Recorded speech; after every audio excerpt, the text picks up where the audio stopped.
सभी को नमस्कार। परसों मैंने यूट्यूब के इसी चैनल पर त्रिलोचन की कविता के संबंध में चर्चा की थी और मैंने उसमें यह प्रतिपादित किया कि त्रिलोचन अभाव से भाव और भाव से स्वभाव का साम्राज्य कविता में रचते हैं और किस प्रकार से व्यक्ति नहीं रह जाते हैं अपनी कविता में। वे व्यष्टि चैतन्य समष्टि चैतन्य बनता है और समाज हो जाता है। बिना जूते चप्पल पहने नंगे पांव में आपकी सभा में आ गया था। मुझे पता नहीं था कि मेरे पीछे पीछे सारा जमाना मेरे साथ चला आया है।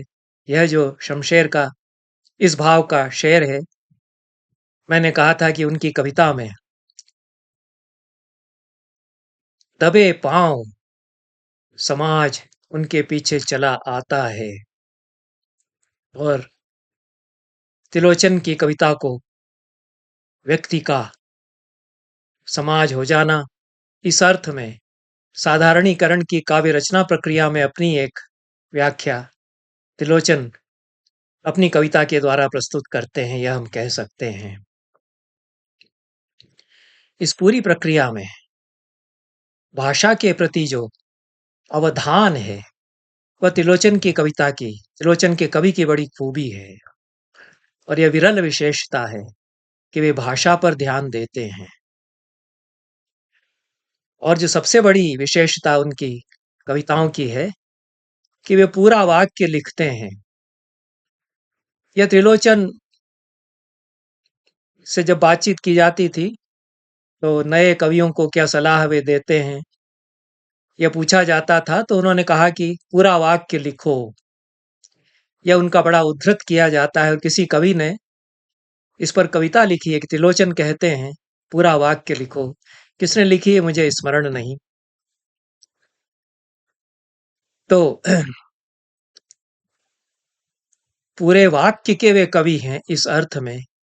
इस दृष्टि से यह बहुत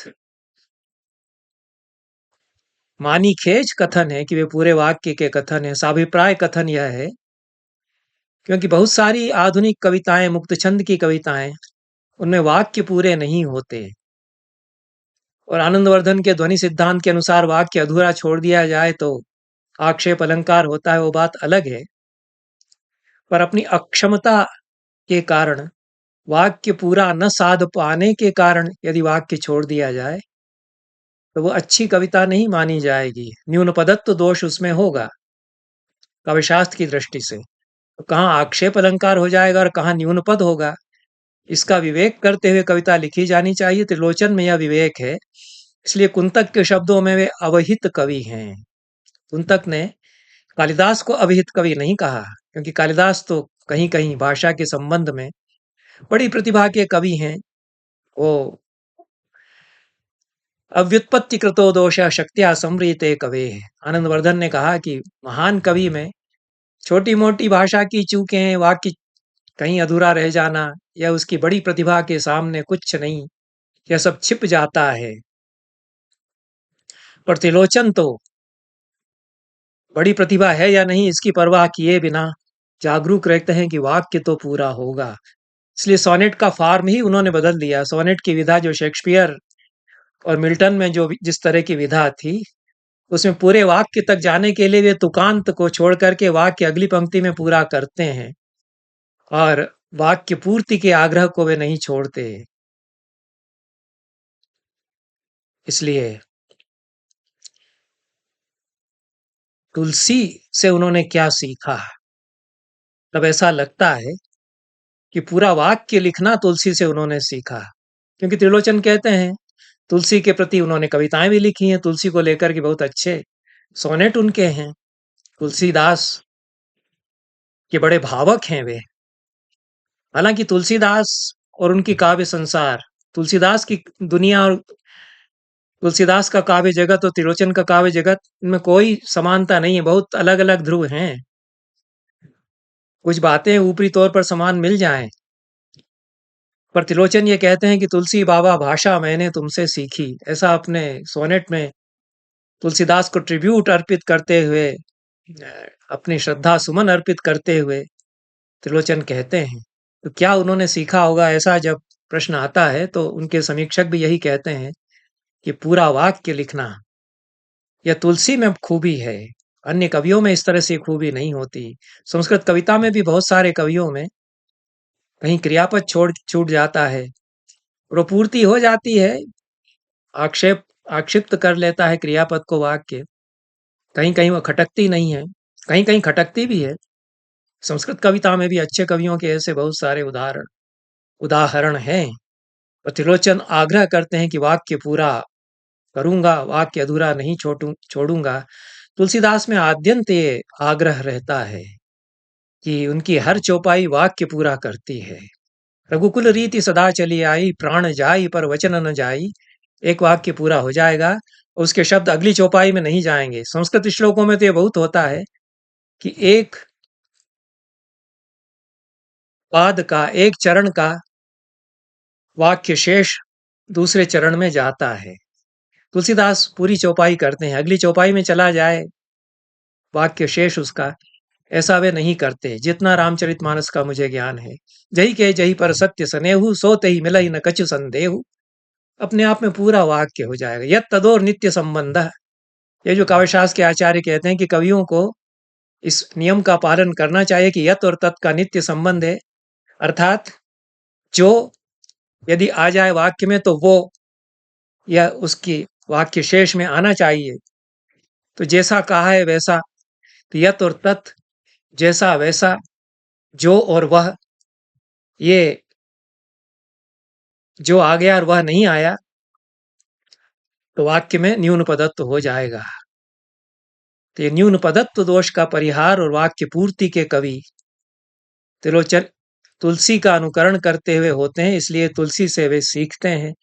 भाषा के अवधान के भी वे कवि हैं, इस दृष्टि से कि इस पूरी संस्कृत परंपरा में, महाकवियों की परंपरा में, व्याकरण की परंपरा में जो भाषा का दर्शन है, उसकी भी आहटें त्रिलोचन की कविता में बनी हुई हैं। इस दृष्टि से वे भाषा के प्रति बहुत सजग हैं और उनकी कविता में भी भाषा के प्रति, भाषा को लेकर चिंता, शब्दों को लेकर चिंता, ये उनकी कविता में है। बहुत सारी जो उनकी कविताएं गांव के जीवन पर, शब्द उनका संकलन है, उसमें शब्द नाम ही इसलिए दिया है, शब्द को लेकर के सचेत होकर के वे काव्य लिखते हैं। अन्य भी जो उनके अनेक काव्य संग्रह हैं, सभी में शब्द की अपराजेय सत्ता का आख्यान त्रिलोचन की कविता रचती है। और इस दृष्टि से कहीं कहीं जो भर्तृहरि का वाक्य पदीयम है, वो शब्द दर्शन है, शब्दाद्वैत है, उसकी झलक उनकी कविता, काव्यमयी वाणी भी उनकी देने लगती है। हमारा तो काव्य शास्त्र ही, पूरा ध्वनि सिद्धांत ही भर्तृहरि के, पतंजलि के शब्द दर्शन पर टिका हुआ है, ऐसा आनंदवर्धन स्वयं स्वीकार करते हैं। उसकी चर्चा करने का यहाँ समय नहीं है। पर त्रिलोचन के साथ ये परंपराएं कविता में आ गई हैं और शब्द जीवन का रूपक बनने लगते हैं। शब्दों से संसार है और शब्दों से जीवन है, इस बात को वे अपने ढंग से कहते हैं। शब्दों में भी हाड़ मांस है, जीवन धर कर वे भी जीवधारियों के स्वर यंत्र संभाले। स्फुट अस्फुट दो धाराओं में प्रवहमान है। प्रवहमान नहीं उन्होंने लिखा है, यह छपा प्रवहमान ही है। हालांकि प्रवहमान हो जाता है, जहां तक मुझे व्याकरण की जानकारी है, पर ये हिंदी के व्याकरण के अनुसार वे चलते हैं। प्रवहमान लिखा जाता है हिंदी में, वो लिखते हैं, पर व्याकरण दर्शन तो वे लेकर के आ जाते हैं। और शब्दों में हाड़मांस होता है, जीवन धरकर के शब्द व्यक्त होते हैं, जीवधारियों का स्वरयंत्र संभालते हैं, इत्यादि वे कहते हैं। तो मेरे ऊपर यह आरोप लगा सकते हैं कविता के अन्य पारखी लोग कि अनावश्यक खींचातानी करके आप वाक्य पदियम को यहाँ लेकर के आ रहे हैं। पर एक बार विचार किया जाए कि शब्द की स्फुट धारा और अस्फुट धारा की बात करके त्रिलोचन भर्तृहरि के दर्शन में प्रतिपादित परावाक से वैखरी तक की यात्रा की ओर इशारा तो नहीं कर रहे हैं, क्योंकि परा तो अस्फुट है और वैखरी स्फुट होती है। उसी पर ध्वनि सिद्धांत बनता है कि जो श्रूयमाण शब्द हैं वे नित्य शब्द को व्यक्त करते हैं जो कि अस्फुट रूप में भीतर मौजूद है। तो शब्दों की अस्फुट धारा और स्फुट धारा, ऐसा कह करके वे क्या कहना चाह रहे हैं, इस पर विचार किया जाना चाहिए। क्या भर्तृहरि उनकी चेतना में हैं? पर यह तो स्पष्ट है कि त्रिलोचन में शब्द जीवन यात्रा का रूपक बनते हैं। मनुष्य जीवन ही शब्दों में है, ऐसा वे कहते हैं। तब भाषा शक्ति हो जाती है। शब्द अलंकार भी होते हैं व्यापक अर्थ में। अभिनव गुप्त तो कहते हैं कि अलंकार से देवता प्रसन्न होते हैं। कविता में अनुप्रास भी यदि आ गया है तो देवता उस कविता पर मुस्काते हैं। तो ये शब्दों में जो गंध है, रूप है, उससे सौंदर्य आता है। इस बात के प्रति सचेत होकर के कवि त्रिलोचन शब्दों के बारे में भी बात करते हैं कविता में। शब्दों से ही वर्ण गंध का काम लिया है, मैंने शब्दों को असहाय नहीं पाया है कभी किसी क्षण। मैंने शब्दों को असहाय नहीं पाया है, यह सोनेट में एक चरण हो जाता है, लेकिन वाक्य पूर्ति के लिए कभी किसी क्षण अगले चरण में जाकर के वाक्य पूरा करते हैं। त्रिलोचन अनुभव करते हैं कि भाषा का अगम अथाह सागर चित्त में सोया है और उस भाषा के अगम अथाह सागर में जो लहरें उठती हैं उनसे कविता बनती है, उसमें जीवन बनता है। यह रूपक वे गढ़ते हैं अपने एक सोनेट में। जीवन की शैया पर आकर मरण सो गया, सब कुछ सब कुछ सब कुछ सब कुछ भाषा, भाषा की अंगुली से मानव हृदय टो गया, कभी मानव का जगा गया नूतन अभिलाषा। भाषा की लहरों में जीवन की हलचल है, ध्वनि में क्रिया भरी है और क्रिया में बल है। यह भाषा की लहरों में जो जीवन की हलचल है, ध्वनि शब्द भी आ जाता है और उसमें क्रिया भरी हुई है, यह भी बात वे करते हैं। इस दृष्टि से अपने समकालीन बड़े कवियों कवियों में जो शिखर के कवि हैं, प्रगतिशील इस कविता के जो स्तंभ हैं, उनसे भी प्रकृत्या त्रिलोचन थोड़े से अलग हो जाते हैं। उनके सहयात्री हैं और बहुत प्रीतिकर संबंध उनके नागार्जुन से, शमशेर से रहे हैं। बड़ा नैकट्य भी रहा है इन तीनों में। ये तीनों बड़े पर्वत हैं, शिखर हैं प्रगतिशील हिंदी कविता के। पर थोड़े से त्रिलोचन अपना पथ अलग बनाते हैं और उनका जो सरफेस स्ट्रक्चर है उनकी कविता का, ऊपरी ऊपरी ढांचा जो उनकी कविता का है, वो नागार्जुन की कविता से मेल खा सकता है। अन्य जो प्रगतिशील कवि हैं उनकी कविता से मेल खा सकता है। केदारनाथ अग्रवाल का भी नाम इसमें है, लिया जा सकता है। और त्रिलोचन इन कवियों को संदर्भित भी करते हैं अपनी कविता में। नागार्जुन पर तो जैसा मैंने कहा था कि कई-कई सोनेट उन्होंने बहुत अच्छे लिखे और शमशेर के साथ भी उनके संबंधों में यही बात है। लेकिन उनका जो अंतर जगत है और भीतर का आंतरिक संरचना उनकी कविता की है, वह कुछ भिन्न हो जाती है इस अर्थ में कि वे शब्दों भाषा के अगम सागर में जो हलचल लहरों की है, उसकी बात करते हैं। वे छाया और प्रतिबिंब की बात करते हैं और मन के हिलने से छाया पुरुष के हिलने की बात करते हैं।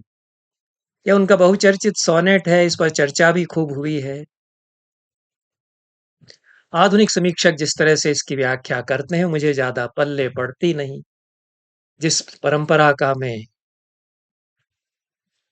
जिस परंपरा का बोझ मेरे मन पर है, उसके तहत दबा हुआ होने के कारण शायद, जल के हिल जाने पर जैसे तल की छाया, हिलने लगती है वैसे ही मेरे मन के, हिल जाने पर मेरा छाया पुरुष गगन के प्रभा लोक में हिलने लगता है।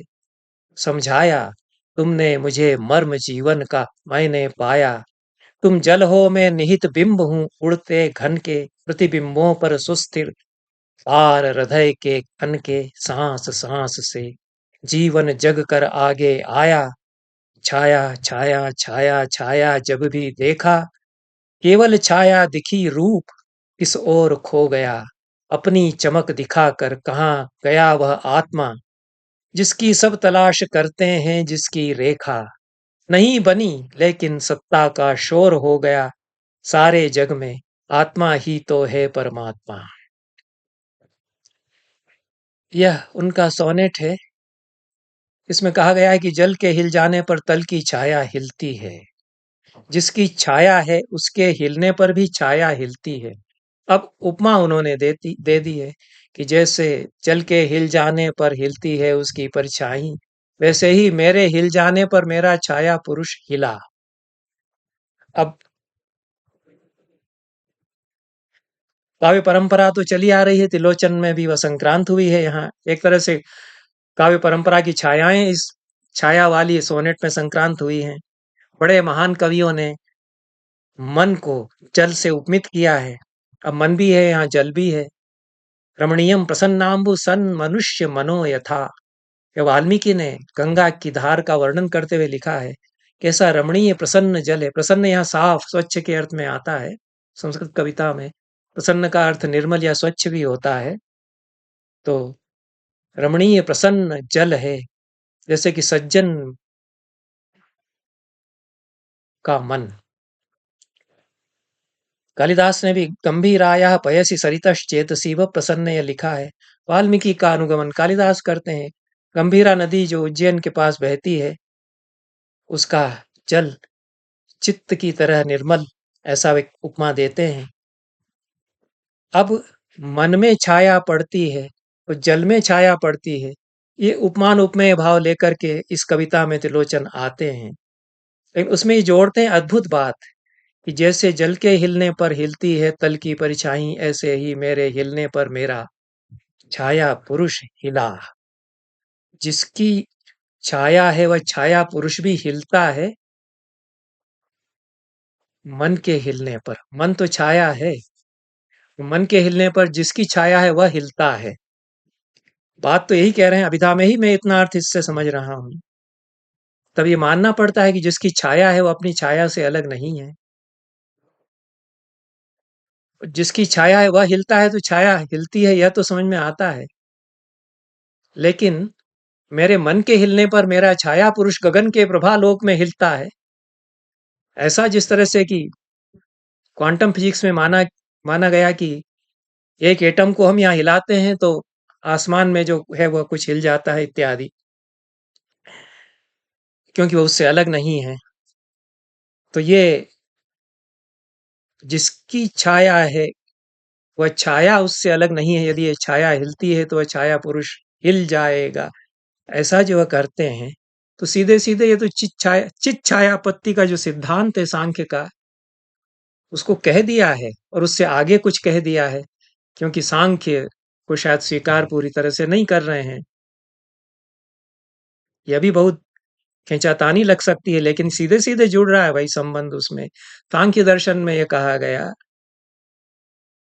कि मन बुद्धि अहंकार ये सब अचेत, ये जड़ हैं, और जो चैतन्य है उसकी छाया इनमें पड़ती है तो ये चेतन जैसे हो जाते हैं। वो हिलता है तो ये हिलने लगते हैं, ऐसा सांख्य दर्शन के अनुसार कहा जाएगा। तो प्रकृति तो जड़ है, पुरुष चैतन्य है। पुरुष की छाया प्रकृति में जो मन बुद्धि चित्त अहंकार इत्यादि हैं उनमें पड़ती है। मन भी इंद्रिय है, वो भी जड़ है, उसमें छाया पड़ती है तो वो हिलने लगता है या क्रिया करने लगता है। तो जो अचेतन प्रकृति है वह चेतन की तरह आचरण करती है, क्योंकि चेतन की छाया उसमें पड़ती है। सीधे सीधे सांख्य पढ़ा होगा, शास्त्री पास की होगी तो कुछ तो शास्त्र पढ़ा ही होगा, वहां से आ गई बात तो उसमें क्या कर सकते हैं। और किसी कवि की कविता में तो नहीं आई इस तरह से बात। यह तो चेतन पुरुष की छाया संक्रांत होती है तो चेतन की तरह प्रकृति हरकत करने लगती है।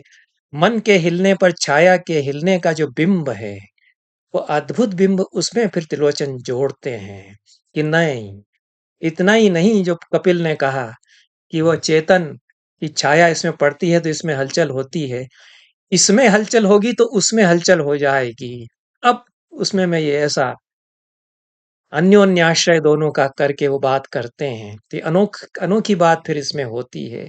और आगे का दर्शन कविता अपना बनाती है, जो किसी दर्शन से ज्यादा बड़ा दर्शन हो सकता है। यह तो महामहोपाध्याय रामावतार शर्मा भी परमार्थ दर्शन में कहते हैं कि ये सब गलत कपिल ने कह दिया है कि प्रकृति अलग और पुरुष अलग, अलग है ही कहाँ दोनों, एक ही हैं दोनों। कुछ उस तरह की बात यहाँ अलग तरह से आती है कि यह हिलेगा तो वह हिलेगा, केवल वह हिलता है इसीलिए यह हिलेगा, ऐसी बात नहीं है ठेठ भाषा में यदि कहा जाए। अब छाया पुरुष तो अव्यक्त है, छाया व्यक्त है। यह व्यक्त और अव्यक्त का जो संबंध है, और व्यक्त के हिलने पर अव्यक्त प्रभावित हो जाता है, ये जो बात इसमें कही गई है। ये जो सारे अभिप्राय हैं ये तो संस्कृत में भवभूति के उत्तरामचरित में भी आ गए। दिंगनाग की कुंदमाला जो नाटक है, अद्भुत नाटक है। बड़े नाटककार हैं दिंगनाग, या जो भी उनका नाम रहा होगा, नाम ही सही पता नहीं है।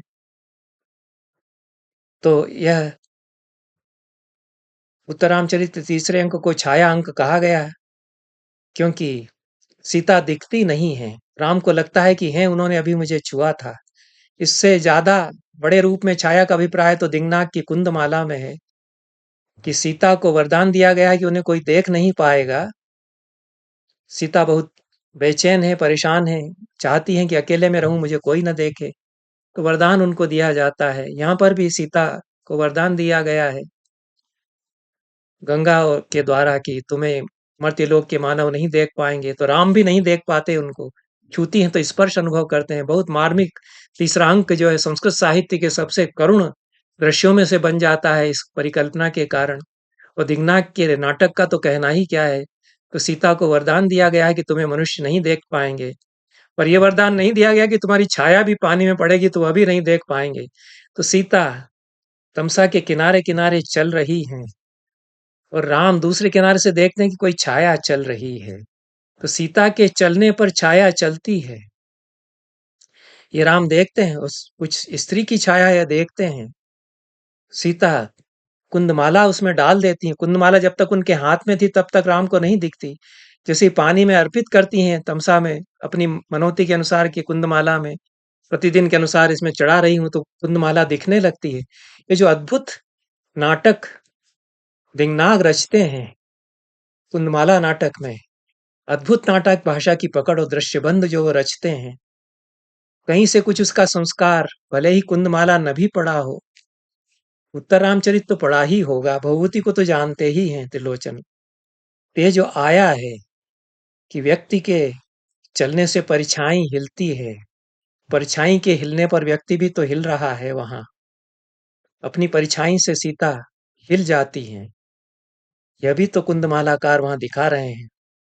तो ये जो बिंब और प्रतिबिंब का जो संबंध है, जिसको हम खोज रहे हैं, हमारे हिलने से, हमारी बेचैनी से वह भी तो बेचैन होता है।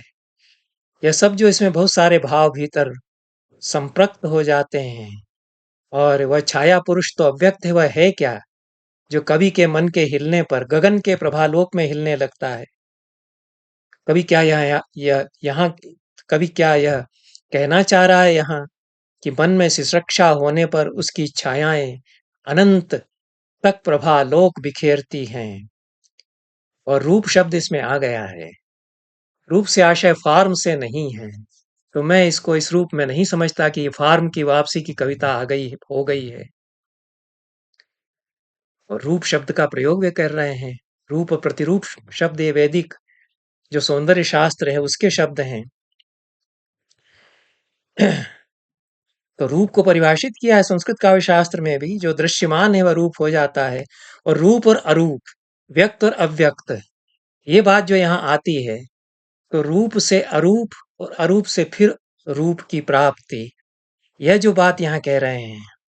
और इस अर्थ में रूप और प्रतिरूप, ये जो ऐत्रेय महिदास का सौंदर्य शास्त्र है, ये उसके शब्द हैं। तो यद्वै प्रतिरूपम तत्शिल्पम, सारी कलाएं प्रतिरूप हैं, ऐसा वे कहते हैं। और वह सब शिल्प है या वह सब कला है, ऐसा कहते हैं। तो त्रिलोचन क्या यह भी कहना चाह रहे हैं कि कविता में वस्तु अलग से कहीं नहीं, वह शिल्प में समाई हुई है। वस्तु को लेकर के शोर किया जाता है। आत्मा की बात सभी करते हैं, आत्मा को किसी ने देखा नहीं है, उसकी सत्ता का शोर हो गया, ऐसा वे कहते हैं। तब वे क्या कहना चाह रहे हैं कि यह सारा जो जगत है और ये सारा जो काव्य जगत है, यह वास्तविकता का प्रतिबिंब है। बहुत सारी बातें इस सोनेट में बनती हैं सोचने के लिए। एक व्याख्या यह भी कही की जा सकती है कि सारा संसार ही छाया है, और जिसकी छाया है वह वास्तविकता है। उस वास्तविकता की छाया यह संसार है। वास्तविकता तो कहीं नजर नहीं आती, इसलिए वह अव्यक्त है। केवल छाया नजर आती है। जिसे छाया कहा जा रहा है वह भी फिर एक वास्तविकता बन जाती है, क्योंकि रूप उस पर टिका हुआ है और प्रतिबिंब पर बिंब टिका हुआ, एक तरह से। तब दोनों में अविभाज्य संबंध बन जाता है। यह भी इसमें बात आती है। और यह भी बात इसमें आती है कि संपूर्ण साहित्य ही छाया है। उसके मूल को तो किसी ने देखा नहीं है। सारी छायाएं, छायाएं ही छायाएं छायाएं ही छायाएं साहित्य में आती हैं। और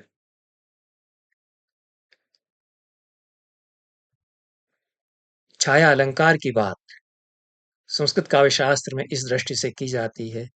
मैंने जो काव्यशास्त्र पर बात की है उसमें मैंने छाया अलंकार को बहुत व्यापक अर्थ में देखा। भोज ने भी छाया अलंकार माना, और उन्होंने उक्ति के आधार पर छाया अलंकार के कई भेद किए। बच्चे की उक्तियों की छाया आ जाएगी तो अर्भकान्योक्ति छाया होगी, और इस प्रकार से कई कई प्रकार के छाया के 6 भेद उन्होंने किए। पर साहित्य में जो छायाएं आती हैं वे तो वस्तु जगत की छाया आ रही है, अपने से पहले की परंपराओं की छायाएं आ रही हैं, पूरी साहित्य परंपरा की छाया आ रही है, किसी महाकवि की छाया आ रही है। बिना छाया के तो साहित्य होता ही नहीं। चाहे जितना शोर करते रहें कि हम तो मौलिक लिखते हैं, कहीं से कोई छाया आती ही नहीं है। तो दुनिया की छाया आएगी, रूप प्रतिरूप के रूप में आएगा, या प्रतिरूप का रूप बन करके आएगा। तो यह तो त्रिलोचन एक काव्यशास्त्र बनाना चाह रहे हैं। नामवर सिंह कहते हैं कि नामवर सिंह कहते हैं कि त्रिलोचन की कविता को नए काव्यशास्त्र की जरूरत है। त्रिलोचन शायद यह नहीं कहते हैं, लेकिन एक काव्यशास्त्र उनके भीतर है, वो परंपरा से उन्होंने ग्रहण किया है, ऐसा मुझे लगता है। यही प्रसाद भी करते हैं। इस दृष्टि से प्रसाद और त्रिलोचन बहुत अलग अलग प्रकार की प्रकृति के कवि होते हुए भी प्रसाद बहुत बड़े महाकवि हैं, बड़े नाटककार हैं, विराट प्रतिभा उनकी है। लेकिन इस दृष्टि से बहुत निकट दोनों आ जाते हैं कि वे परंपराओं से छायाएं लेते हैं। और छाया पर प्रसाद ने भी बात की है, त्रिलोचन ने बात की है। छाया को लेकर के बहुत बढ़िया सोनेट उन्होंने लिखा। प्रसाद तो छाया पर कभी चर्चा कर चुके थे अपने सौंदर्य शास्त्रीय निबंधों में, और वो कह रहे थे कि छायावाद जैसे समझाया जा रहा है, मैं उससे अलग रूप में छाया को समझता हूँ, और वे परंपरा से छाया शब्द की व्याख्या अपने काव्य कला तथा अन्य निबंध में, एक निबंध में करते हैं। उसकी तरफ ध्यान नहीं दिया गया, और मुकुटधर पांडे ने छायावाद कहा और छाया को उन्होंने इस रूप में समझाया। और छायावाद जो है रोमांटिक कविता है, इस अर्थ में छायावाद को समझा गया। प्रसाद तो बिल्कुल भी यह नहीं स्वीकार कर रहे थे कि अंग्रेजी की रोमांटिक कविता के रूप में छायावादी कविता जो उनकी कम से कम है उसको समझा जाए। वो कह रहे हैं कि छाया यह है मुक्ता फलस्य छायायास्तरलत्वमिवान्तरा प्रतिभाति यदंगेषु लावण्यम तदीर्यते। यह उज्जवल नीलमणि को उद्धृत करते हुए उन्होंने कहा कि जो अनुपम सौंदर्य है, जिसकी आभाएं झिलमिलाती हैं, जैसे कि मोती की आभ झिलमिलाती है, वह झलकने लगती है भीतर, तो लावण्य कही जाती है, वह छाया का ला वही छाया है, वही लावण्य है। ऐसा रूप गोस्वामी जो बड़े सौंदर्य शास्त्री हैं, सौंदर्य पर बहुत बातें की हैं उज्जवल नीलमणि में रूप गोस्वामी ने। तो यह छाया शब्द प्रसाद ने वहां से लिया है, और छाया त्रिलोचन में भी आ रही है। दोनों में आब जो है, जो झलकना है छाया का, उसमें कहीं तो साम्य है ही। और त्रिलोचन इस तरह की छायाएं लेते हुए कहीं अस्थिति में स्थिति की बात करते हैं, तो अस्थिति तो अव्यक्त हो जाएगी, स्थिति व्यक्त होगी। ये शब्द बार बार आते हैं। और ये जो सोनेट है, जिसमें वो अस्थिति में स्थिति की बात करते हैं, उसी में परम व्योम की बात वे करने लगते हैं। तो यदि मैं कह रहा हूं कि बहुत सारी बड़ी परंपराएं त्रिलोचन में समा जाती हैं, भले ही अनजाने समा जाएं, पर परंपराओं का साक्ष्य वे देते हैं। उस सोनेट को पढ़ करके मैं इस चर्चा को समाप्त करूंगा। थोड़ी बातें कुछ गंभीर किस्म की हो गई हैं, और कुछ कहा जा सकता है कि खींचातानी करके कह दी गई हैं। पर ये सोनेट उनका और है। महाकाश का कलश सुनील पारदर्शी है, उसमें पृथ्वी स्थित है घूम रही है। एक ओर तो प्रखर ज्योति की धार बही है सूरज की, दूसरी ओर तम सुस्पर्शी है। अस्थिति में स्थिति जीवन स्वयं रोमहर्षी है। मरण दौड़ में पिछड़ गया है किंतु सही है। जीवन ने जो व्यथा किसी से कहाँ कही है, कौन कह गया यही व्यथा ही मधुवर्षी है। ये तो शब्दावली जो पूरी प्रगतिशील धारा के कवि हैं, उनकी कविता से कुछ हट करके आ गई, इसमें मधुवर्षी हो गई कविता। अस्थिति में स्थिति, जिसमें कि जीवन स्वयं रोमहर्षी हो गया है, और प्रखर ज्योति की धार बहती है, उसी में परम व्योम की बात कहीं आती है। तो ये महाकाश का कलश, उसकी बात आती है, और पृथ्वी स्थित है लेकिन फिर भी घूम रही है, उसकी बात आती है। तो ये